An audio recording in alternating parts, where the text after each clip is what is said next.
താമരശ്ശേരി ചുരത്തിൽ വീണ്ടും മണ്ണിടിച്ചിലുണ്ടായതിനെ തുടർന്ന് വയനാട്ടിലേക്കുള്ള യാത്ര പ്രതിസന്ധിയിലായിരിക്കുകയാണ്. ചുരം വഴി ഗതാഗതം പൂർണ്ണമായും നിരോധിച്ചിരിക്കുകയാണ്. 80 അടി ഉയരത്തിലാണ് പൊട്ടലിന്റെ പ്രഭവ കേന്ദ്രമെന്ന് മന്ത്രി കെ രാജൻ പറഞ്ഞു. മഴ മാറിയാൽ കുറ്റ്യാടി ചുരത്തിലൂടെ പൂർണ്ണമായും നാളെ മുതൽ ഗതാഗതം പുനരാരംഭിക്കുമെന്നും മന്ത്രി വ്യക്തമാക്കി.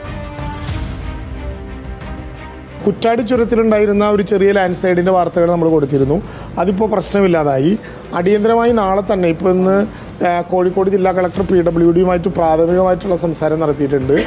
നാളെ രാവിലെ മുതൽ തന്നെ മഴ ഒഴിഞ്ഞു കഴിഞ്ഞാൽ കുറ്റ്യാടി ചുരം പൂർണ്ണമായിട്ടും മോട്ടറബിൾ ആക്കാനുള്ള സൗകര്യം ഉണ്ടാക്കാൻ ഇനി ഏതെങ്കിലും വിധത്തിലുള്ള വല്ല പ്രശ്നങ്ങളും ഉണ്ടെങ്കിൽ അതൊന്ന് തീർക്കണം എന്ന് പറഞ്ഞു. ഇപ്പോഴത്തെ സാധ്യത വെച്ച് ഒരു നാളെ രാവിലെയോടുകൂടി ഒരു ഡ്രൈ സ്പെൽ ഉണ്ടായാൽ ആദ്യം ചെറിയ വാഹനങ്ങളെ മോഡറേറ്റ് ചെയ്ത് വിടാം. ബന്ധപ്പെട്ട എല്ലാ ഉദ്യോഗസ്ഥന്മാരും ഇപ്പോൾ സ്ഥലത്തുണ്ട്. ആരൊക്കെ ഫിസിക്കലായി പോയി ആരൊക്കെ വന്നു എന്നുള്ളതല്ല പ്രശ്നം. അവിടെ ഒരു കാരണവശാലും ഏതെങ്കിലും ഒരു വിധത്തിൽ 1 മണിക്കൂറിൽ പോലും തടസ്സം ഉണ്ടായിട്ടില്ല എന്ന് പൊതുജനങ്ങളുടെ പൊതുവെയുള്ള ധാരണയുണ്ട്.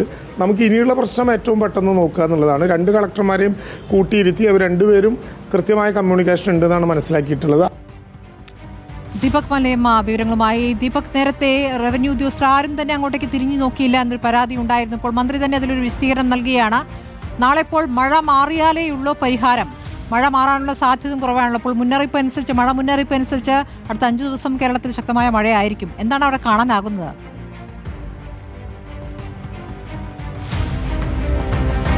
വയനാട്ടിലേക്കുള്ള വഴി അടഞ്ഞു എന്ന് പറയുന്നത് തന്നെയാണ് യാഥാർത്ഥ്യം എന്ന് പറയേണ്ടി വരും. കാരണം പ്രത്യേകിച്ച് ആളുകളൊക്കെ തിരഞ്ഞെടുക്കുന്ന പാത എന്ന് പറയുന്നത് അത് താമരശ്ശേരി ചുരം കയറി കൽപ്പറ്റയിലേക്ക് എത്തുക എന്നുള്ളത് തന്നെയാണ്. അതിനുള്ള സാധ്യതകളാണ് ഇപ്പോൾ മങ്ങിയിരിക്കുന്നത്. അതിനുള്ള പ്രധാനപ്പെട്ട കാരണം എന്ന് പറയുന്നത് മന്ത്രി ഉൾപ്പെടെ വിളിച്ചു ചേർത്ത അവലോകന യോഗത്തിലടക്കം വ്യക്തമാക്കുകയും ചെയ്യുന്നത് 80 അടി ഉയരത്തിലാണ് കല്ല് അല്ലെങ്കിൽ പാറ പൊട്ടുന്ന സാഹചര്യം ഉണ്ടായിട്ടുള്ളത്. ഒപ്പം തന്നെ അവിടെ ഒരു നീർച്ചാല് രൂപപ്പെടുന്ന സ്ഥിതിവിശേഷം ഉണ്ടാവുകയും ചെയ്തിട്ടുണ്ട്. ഇന്നലെ തന്നെ ഈ മണ്ണ് നീക്കുന്നതിന് ഒപ്പം തന്നെ പാറ ഒക്കെ നീക്കുന്നതിന് വേണ്ടിയുള്ള നടപടികൾ പൂർത്തിയാക്കിയിട്ടുണ്ടായിരുന്നു. ഇന്ന് ഉച്ചയോടുകൂടി വീണ്ടും വലിയ ശബ്ദത്തോടുകൂടി അത്തരത്തിലൊരു പൊട്ടലുണ്ടായി എന്നുള്ളതാണ് മന്ത്രി തന്നെ വിശദീകരിക്കുകയും ചെയ്യുന്നത്. അതുകൊണ്ട് ഒരു റിസ്ക് എടുത്തുകൊണ്ട് അതിലൂടെ ഗതാഗതം ഇപ്പോൾ സാധ്യമാക്കുക എന്ന് പറയുന്നത് കഴിയില്ല. അതുകൊണ്ടാണ് 2 വശവും, അതായത് അടിവാരവും ഒപ്പം തന്നെ വൈത്തിരിയിലും ലക്കിടിയിലും ഇത്തരത്തിൽ റോഡുകൾ പൂർണ്ണമായും അടയ്ക്കുന്ന സ്ഥിതി ഉണ്ടായിരിക്കുന്നത്. ഇപ്പോൾ 2 പാതകളാണ് വയനാട്ടിലേക്ക് പ്രധാനമായും ആളുകൾക്ക് ഉപയോഗിക്കാൻ വേണ്ടി പറയുന്നത്. ഒന്ന് നാടുകാണി വഴിയുള്ള പാതയാണ്, മറ്റൊന്ന് കുറ്റ്യാടി മുതൽ പക്രതാളം വഴി പോകുന്ന പാത കൂടിയാണ്. ആ പക്രതാളം വഴി പോകുന്ന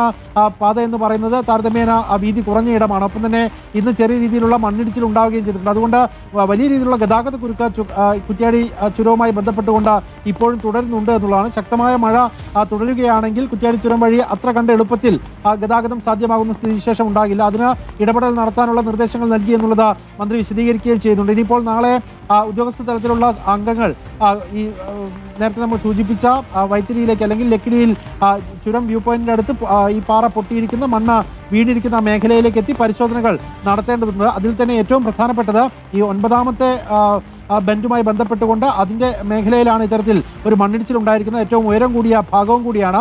അതുകൊണ്ട് ആ ഒരു പൊട്ടലിന്റെ ആഘാതം അത് താഴെ ഭാഗത്തേക്ക് കൂടി ഉണ്ടായിട്ടുണ്ടോ എന്നുള്ളത് പരിശോധിക്കണം. ആ പരിശോധന കൂടി പൂർത്തിയാക്കിയ ശേഷം മാത്രമായിരിക്കും പൂർണ്ണ തോതിൽ ഗതാഗതം സാധ്യമാവുക. അതിന് ദീപക് മലയമ്മ വിവരങ്ങൾ നൽകി.